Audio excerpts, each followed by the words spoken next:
Alléluia, nous bénissons le Seigneur parce qu'il est merveilleux. Ce Dieu qui est vivant, ce Dieu qui est puissant. Mon message aujourd'hui c'est, est-ce que tu sais qui tu es? Je répète, est-ce que tu sais qui tu es? En anglais, do you know who you are? Frères et sœurs, nous avons un Dieu magnifique, un Dieu merveilleux. Jésus de Nazareth. Voyez-vous, Jésus qui nous a sauvés, qui nous a aimés et qui est venu réellement pour donner sa vie pour nous. Et on va lire un texte ici pour mieux vous présenter qui nous sommes. C'est très très important. Dans 1 Corinthiens 3, verset 16, il a dit, ne savez-vous pas que vous êtes le temple de Dieu et que l'Esprit de Dieu habite en vous? Si quelqu'un détruit le temple de Dieu, Dieu le détruira, car le peuple de Dieu est saint et c'est ce que vous êtes. Frères et sœurs, nous sommes le temple de Dieu. Nous sommes porteurs de Dieu. Frères et sœurs, quand tu viens à l'église, ne viens pas juste pour demander en disant, Seigneur, je suis converti pour ce que je fais. Non. Il faut comprendre ce pourquoi Dieu t'a créé. Pourquoi Dieu t'a créé? Pourquoi tu es sur la terre? Pose-toi des questions continuellement. Pourquoi Dieu t'a créé? Si c'est Dieu qui t'a créé, il a un but pour toi. Tu as été créé pour un but spécifique. Et dans ce but, repose ta grandeur. C'est pourquoi comprendre que Dieu t'a créé pour ce but-là. Tu dois travailler pour le Seigneur. Tu es porteur de Dieu. Maintenant, écoute-moi très très bien. Pourquoi Dieu a besoin de nous? Pourquoi il a besoin de nous? Lorsque nous dans l'Ancien Testament, on a vu comment on appelle ça, on a vu comment on appelle le tabernacle. Dieu travaillait dans le tabernacle. Voyez-vous, on a vu que le tabernacle était transporté, voyez-vous, de lieu en lieu. Il y avait la présence de Dieu. Mais est-ce que réellement Dieu voulait vraiment rester dans ce tabernacle-là? Voyez-vous, c'est après maintenant, la mort du Seigneur Jésus. C'est après la mort du Seigneur Jésus qu'on a vu réellement que Dieu ne voulait plus ce tabernacle-là. Parce qu'après la mort, le voile va se déchirer de haut en bas. Voyez-vous, la présence de Dieu va quitter là-bas pour venir en nous. Pourquoi tout va se passer comme ça? Dieu veut nous tracer le chemin pour que nous puissions réellement le servir. Frère, sœur, tu dois savoir qui tu es. Très important. Si tu ne sais pas qui tu es, tu ne peux pas réellement représenter Jésus sur la terre. C'est quand tu sais réellement qui tu es que tu peux réellement le représenter. Il faut savoir qui il est. Tu vois, tu dois savoir qui il est. Bravo. Si tu ne sais pas, tu ne sais pas. Et toi-même, tu ne sais pas qui tu es. Très important. Quand on voit la Bible dit quoi? Colossiens 3:3. Notre vie est cachée en lui. Et puis ensuite, la Bible nous dit que nous avons toutes sortes de bénédictions dans le céleste. Pouvez-vous préparer pour le Seigneur? Il est aussi parti au ciel pour nous préparer une place. Tout ce que Jésus fait pour nous. Mais avant de partir au ciel, là, on a une mission à accomplir sur la terre ici. Frères et sœurs, vous devez comprendre cela. On a une mission à accomplir sur la terre ici. Quelle mission on doit accomplir sur la terre ici? Cette mission-là, elle est très très importante. Quelle est la mission qu'on doit accomplir sur la terre ici? Frères, sœurs, c'est faire l'œuvre de Dieu. Alors, je vais lire ici un passage. Comment Dieu a travaillé sur la terre. Alors, je vais vous dire ici, dans un seul passage, relever les choses, voyez-vous, que Christ nous a montré qu'on doit suivre. Le chemin qu'on doit suivre ici. Frères, sœurs, est-ce que tu sais qui tu es? On va lire dans un seul passage. Dans ce passage-là, je vais lire comment Jésus a influencé le monde. Et ces 6 choses que je vais souligner ici doivent être aussi pour toi aussi, pour ne pas dire les 7 choses. 7 choses, je vais dire. Je lis le texte dans Juge 10. Dans Juge 10, il dit ceci. Après Abimelech, Tola, fils de Poa, fils de Dodo, homme d'Isaacar, se leva pour délivrer Israël. Il habitait à Chami, de la montagne d'Ephraïm. Je lis encore, c'est très important ici. Après Abimelech, écoutez très bien les mots, Tola, fils de Poua, fils de Dodo, homme d'Isaacar, se leva pour délivrer Israël. Il habitait à Chami, de la montagne d'Ephraïm. C'est très important. Frères, sœurs, à travers ce seul verset, je vais vous démontrer par A plus B ici que c'est ce que Dieu nous demande de faire sur terre. C'est ce que lui-même est venu faire sur terre pour influencer. Donc, comme je vous ai dit, est-ce que tu sais qui tu es? Tu ne t'appartiens pas à toi-même. Qu'est-ce que Jésus va faire pour influencer le monde? Nous devons suivre ces 6 points que je vais souligner ici pour réellement influencer le monde. Écoutez très bien, je vais lire. Après Abimelech, Tola. Que signifie Tola? Tola signifie vers de terre. Toi signifie vers de terre. Donc Jésus entre dans le monde en prenant la situation de vers de terre, qui nous parle d'humilité. Toi signifie vermisseau. Il est venu dans un mangeoire de bœuf. Il est dans un mangeoir de bœuf. Dans l'humilité totale. Frères, sœurs, si on veut servir le Seigneur, pour qu'on soit efficace, pour aller de l'avant, pour que les choses bougent, nous devons être comme Tola, vers de terre, complètement vers de terre. C'est très important. On doit être comme vers. Donc la première chose, on doit être comme Tola, c'est-à-dire être comme vers de terre. Dans l'humilité qu'on sert le Seigneur. Dieu résiste aux orgueilleux, mais il fait grâce aux humbles. Waouh! Et ça, dans ce verset, on voit réellement l'image de Jésus. On dit après Tola, on dit fils de poids. Donc Tola, là, on dit le fils de poids. Waouh! Fils de poids. Poids signifie bouche. Poids signifie bouche. Donc le fils de la bouche, c'est quoi? Si on pose la question, quel est le fils de la bouche? Le fils de la bouche, vous allez trouver, c'est la parole. Donc, il est le fils de la bouche. Jean 1, verset 1. Au commencement était la parole. La parole elle était avec Dieu. Et Dieu, voyez-vous, est la parole. Et le verset qui suit, la parole, c'est chair. On dit quoi donc? Pourquoi signifie bout? Donc, Jésus est le fils de la parole. Il est la parole et le fils de la parole. Frères et sœurs, c'est la même chose sur nous. Pour faire l'œuvre de Dieu, tu dois être né de la parole. C'est très important. Ceux qui sont nés de la parole appartiennent à Christ. Donc tu dois être né de la parole. Alléluia. Oh, j'aime ça. Il est le fils de la parole. Jésus est le fils de la parole. Donc ici, je suis en train progressivement à travers ce verset pour vous dire qu'on appartient à Jésus entièrement et totalement, comme dit 1 Corinthiens 3 et 1 Corinthiens 6, et qu'on ne s'appartient pas à soi-même. Maintenant, on doit suivre l'exemple de notre maître qui est Jésus qui nous anime, car c'est lui qui nous anime.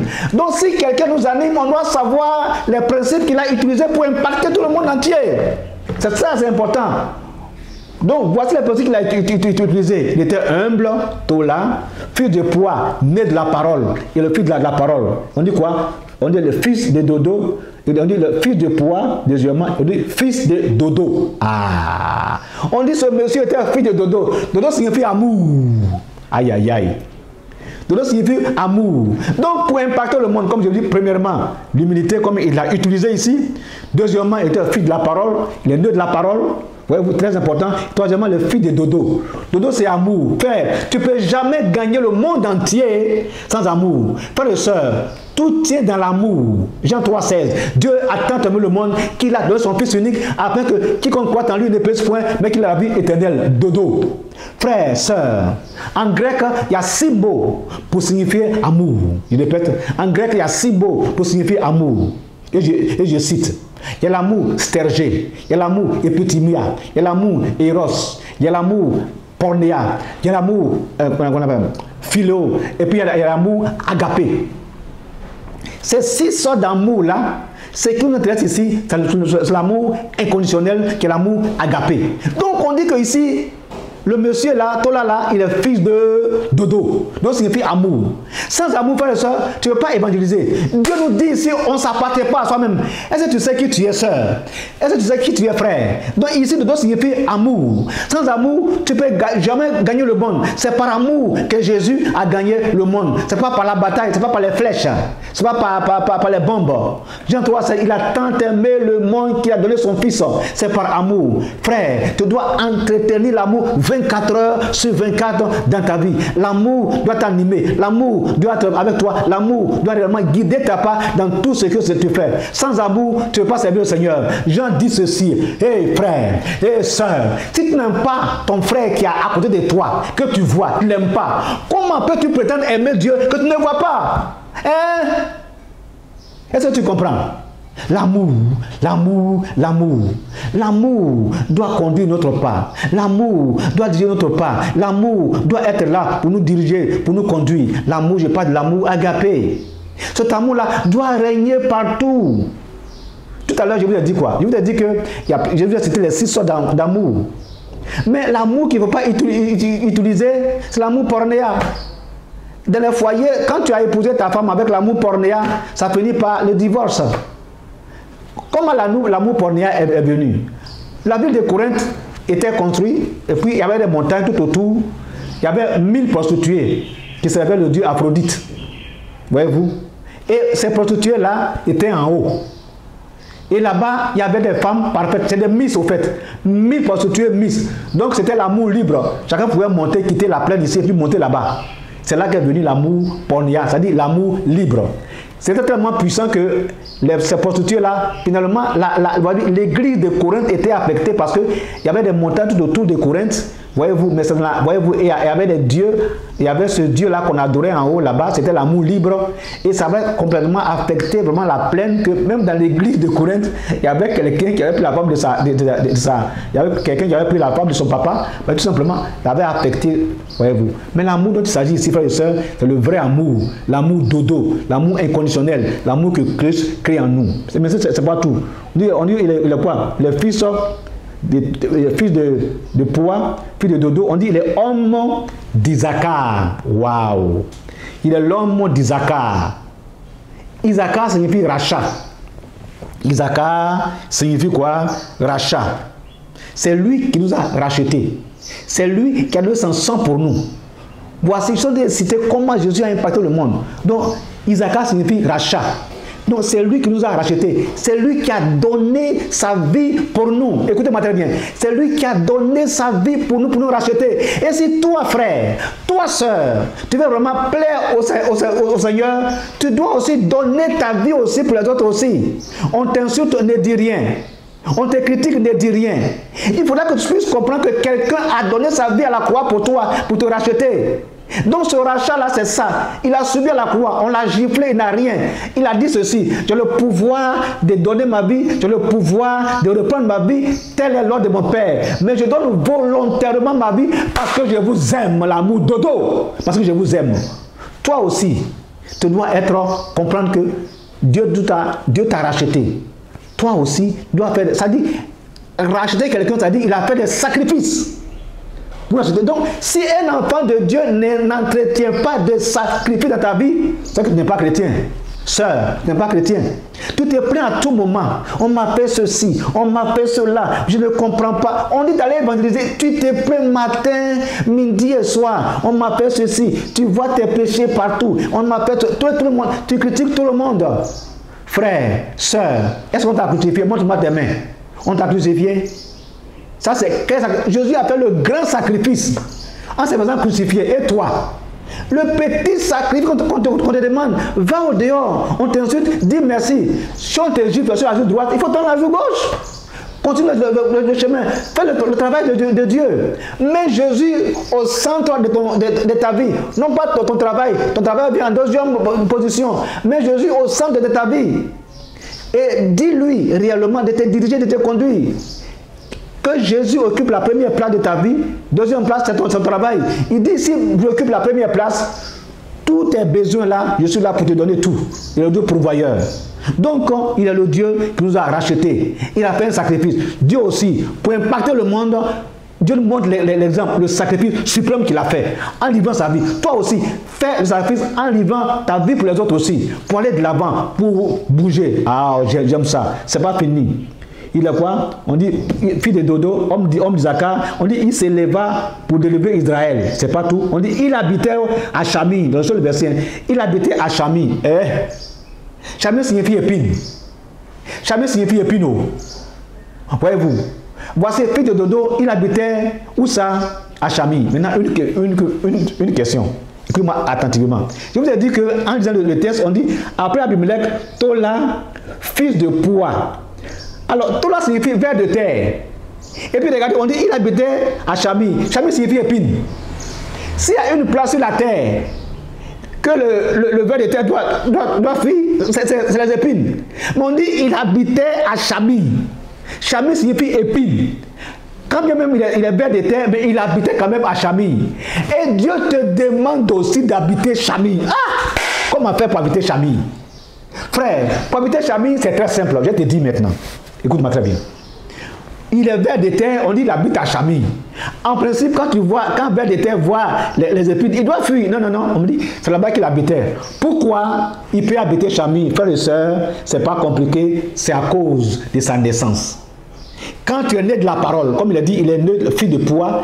Quand tu es né de la parole, tu peux supporter la souffrance. Tu peux tout supporter. Pourquoi? Parce que tout simplement, c'est la parole qui crée là, qui t'a créé aussi. Tu vois, tu peux supporter la souffrance.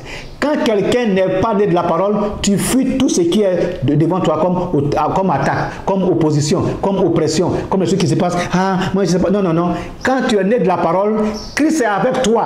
Frères et sœurs, si tu passes par le feu, il est avec toi. Et les eaux vont pas te submerger. Parce qu'il est né de la parole. C'est ta position de naissance qui te permet d'habiter Chamille. Si tu vois beaucoup d'enfants de Dieu qui n'arrivent pas à faire des sacrifices, qui n'arrivent pas à souffrir, frères et sœurs, c'est difficile. C'est qu'ils ne sont pas réellement nés de la parole. Frères et sœurs, Jésus, il a traversé Chamille. Chamille, c'est quoi pour Jésus? Chamille, c'est la croix. Ses mains ont été crucifiées. Ses pieds ont été crucifiés. Son côté a été percé. Sa tête a été percée. Son dos a été percé, a été flagellé. Pourquoi? Ça, c'est Chamille pour lui. C'est les épines pour lui. Donc, pour dire que Dieu nous a montré l'exemple. Dans la vie chrétienne, il faut Chamille. Tu veux ou tu ne veux pas, tu vas avoir Chamille. Chamille signifie épine. Il va avoir des épines qui vont venir dedans. Mais les épines ne peuvent pas te détruire. Tu peux habiter dans les épines même si tu es bien de terre. Pourquoi? Parce que quand Dieu est en toi, personne ne peut te détruire. Personne ne peut te détruire. Parce que Chamille est en toi. Frère, sœur, Chamille signifie épine. Jésus t'a montré l'exemple. Il a souffert, c'est Chamille. Les mains percées, c'est Chamille. Les pieds percés, c'est Chamille. Côté percé, c'est Chamille. Tête percée par la couronne d'épines, c'est Chamille. Dos flagellé, c'est Chamille. Toi aussi, dans le service de Dieu, il y a des fois Chamille qui va venir. Quel que soit Chamille, tiens bon. Quel que soit Chamille, reste tranquille. Parce que tout simplement, quelles que soient les oppositions, les attaques, Dieu sera toujours avec toi. C'est très très important. Chamille, c'est les épines. Sœur, ne fuis pas Chamille. Sœur, ne fuis pas Chamille. Jusqu'à présent, tu n'as pas encore évangélisé. Jusqu'à présent, tu n'as pas encore eu de personnes au ciel. Tu seras couronné par rapport à ton travail. On dit tout le monde va comparaître devant le Seigneur. Mais comment tu vas comparaître devant le Seigneur? Qu'est-ce que tu vas dire à Dieu? Sur la terre, tu as fait quoi sur la terre ici? Tu fuis Chamille matin, midi et soir. Tu fuis Chamille. Chamille, c'est les épreuves. Chamille, les oppositions, les attaques, les oppressions. Vous savez. Mais tant que la parole de Dieu est en toi, que Christ est en toi, si tu passes par le feu, il est avec toi. C'est ça qui est Chamille. Frère, sœur, est-ce que tu sais qui tu es, mon message? Est-ce que tu sais qui tu es? Sur les hommes de Christ, tu vas dans Chamille, il est avec toi, il marche avec toi. Certainement, pendant que je te prêche là, tu passes par un moment difficile. C'est pour toi de Chamille, tu dis, mais est-ce que je peux m'en sortir? Vraiment, c'est difficile. Je n'arrive pas à comprendre, ça ne va pas du tout. Tu es seul à la maison pendant que tu me regardes. Certainement, tu es seul. Tu dis, mais je ne sais pas comment je vais m'arranger. Je regarde ici, il n'y a rien. Je regarde là, il n'y a rien. Les cousins, tout le monde m'a abandonné. Je suis seul. Ce n'est pas grave. Sache qu'il y a quelqu'un qui, lui, ne dort pas. Mais il veille sur ta vie. Il est en haut. C'est Jésus. Il n'est pas seulement en haut, mais il est en toi. Et je continue mon message. Donc, il faut savoir que Chamille ne va pas te tuer parce que Jésus est avec toi. Il marche avec toi. Et je continue. Délivrer Israël, il habitait à Chamille et puis ensuite dans la montagne d'Éphraïm. Et c'est là que je vais m'arrêter. Dans la montagne d'Éphraïm. Il habite Chamille juste dans la montagne d'Éphraïm. Qu'est-ce que signifie Éphraïm? Éphraïm signifie abondance. Éphraïm signifie prospérité. Alléluia. Voyez-vous donc, la porte qui est juste à côté, c'est la prospérité. Ça signifie quoi? Jésus est parti par Chamille. On l'a flagellé. On l'a meurtri. Son côté percé, tout ça. Mais quand il va finir de tout, quand il traverse toute la croix là, qui est Chamille pour lui, quelle était la porte qui était à côté? On dit, il est rentré dans la gloire éternelle. Voyez-vous? C'est l'exemple que Jésus te montre aujourd'hui. Toi qui es sur la terre ici. Il veut te montrer l'exemple. Après Chamille, actuellement, il est dans une gloire éternelle. Une lumière inaccessible. Extraordinaire. Il vit avec Dieu dans l'abondance totale. C'est la même chose qui t'apprend ici à travers ce verset. Ça signifie quoi? Que après Chamille, les oppositions, les attaques, frères et sœurs, ça que Chamille à côté. C'est très important. Même si c'est terre, tu vas vivre Éphraïm ici. Ça veut dire que l'abondance, c'est ici aussi. Quand tu sers le Seigneur avec fidélité, avec droiture, avec force, et quand ta main réellement est dans le travail de Dieu, Dieu te permet d'avoir Éphraïm. Parce que quand tu travailles les épreuves qui est Chamille, La porte qui s'ouvre à côté, c'est quoi? C'est complètement, entièrement la prospérité. C'est la joie, c'est la paix, c'est l'abondance, c'est la santé, c'est tout. Frère, sœur, quand tu sers le Seigneur, écoute-moi très bien. Quand les enfants d'Israël marchaient dans le désert, Dieu était avec eux. Ils n'ont pas eu faim, ils n'ont pas eu soif. On dit leurs chaussures ne s'usaient pas. Pourquoi? Parce que Dieu était avec eux. Et ici, Dieu te dit maintenant de traverser cela. Je vais encore faire la prière, je vais encore réciter, qu'on appelle ça, lis encore ce verset et prier pour toi. Voici donc ce que Dieu te demande. Est-ce que tu sais qui tu es? Voici l'exemple que Dieu t'a tracé.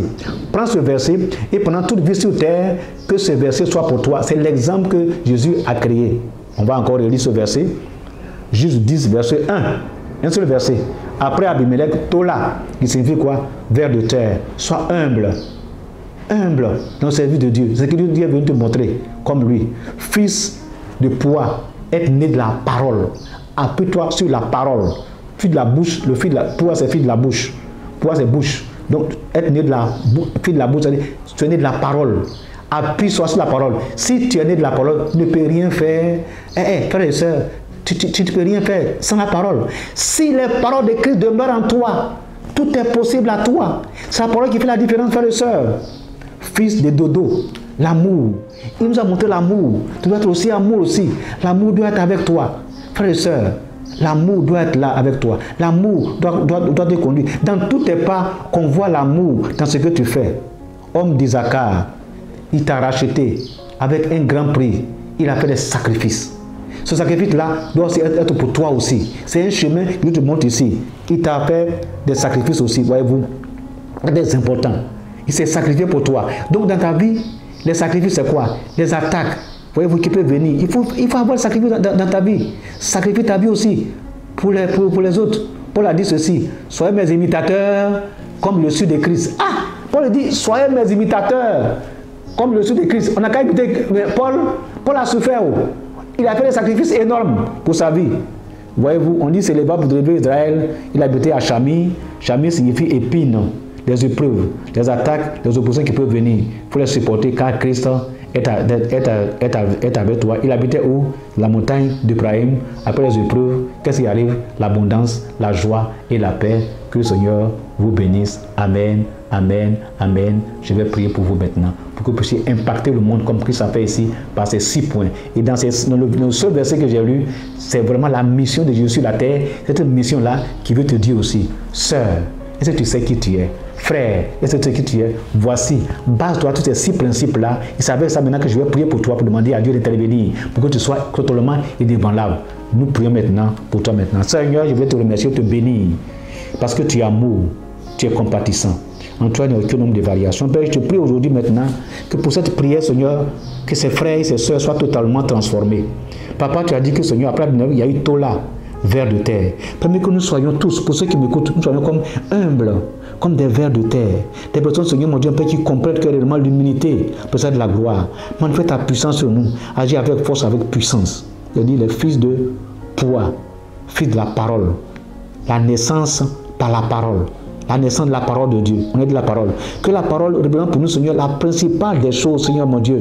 Que ta parole demeure en nous 24 heures sur 24 pour que nous puissions accomplir ton œuvre sur terre. Le fils de Dodo. Dodo signifie amour. Que ton amour inconditionnel nous anime. Avec force, toi qui me regardes, avec force, avec puissance, Seigneur. Que ton amour nous anime. Que nous puissions marcher dans ton amour réel, dans ton amour total. Homme d'Isaacar. Isaacar signifie rachat. Des sacrifices qu'il a consentis, Seigneur, pour nous. Papa, permets que, Seigneur, celui qui m'écoute aujourd'hui, Papa, puisse consentir ces sacrifices-là. Que la présence, Seigneur, soit totalement, entièrement, Seigneur, sous, Seigneur, la direction de Dieu. Que vraiment la main de Dieu sur la personne pour que les choses marchent selon la voie de Dieu, selon l'onction de Dieu, Papa. Que les sacrifices soient là, Papa, au nom de Jésus. On dit, c'est le va pour délivrer Israël. il va se lever pour délivrer Israël. Papa, que tout le monde se lève pour délivrer le monde entier. Par le sacrifice que chaque personne va faire. Que chaque personne se lève pour délivrer le monde entier. Actuellement, le monde a besoin de toi. Avec ses troubles, ses attaques, ses oppositions, Seigneur. Le monde ne sait pas, Seigneur mon Dieu, où se tourner. Papa, que nous puissions nous lever avec Christ en nous pour envoyer Christ au Seigneur. Pour envoyer Christ à Dieu. Pour envoyer Christ à Jésus. Seigneur, manifeste ta puissance, Seigneur mon Dieu, Père. Il s'éleva pour délivrer Israël. Que nous puissions délivrer ce peuple, Seigneur mon Dieu, Père. Et puis, on dit quoi? Il habite à Chami. Chami signifie épreuve, papa. Quelles que soient les épreuves, les attaques, les oppositions, que nous puissions faire les sacrifices, Seigneur mon Dieu, Père, pour aller de l'avant. Que nous puissions nous lever pour aller de l'avant, Seigneur mon Dieu, Père. On dit il habitait la montagne d'Ephraïm, l'abondance, Père et Sœur. L'abondance, papa. Papa, donne à ces personnes, Seigneur, qui m'écoutent, Seigneur mon Dieu, Père, cette joie, cette force. La personne qui te sert, Seigneur mon Dieu, Père, comme la personne de joie, d'onction, de puissance et de bénédiction, Seigneur, pour terminer. Je répète, comme la personne de bénédiction, de force, d'onction, de puissance, que la personne devienne un géant spirituel. Et puis comme la personne également de joie, de paix et également, Seigneur mon Dieu, Père, de prospérité matérielle. Que la louange, la gloire, la magnificence te devienne. Au nom de Jésus, Amen, Amen, Amen. Thank you.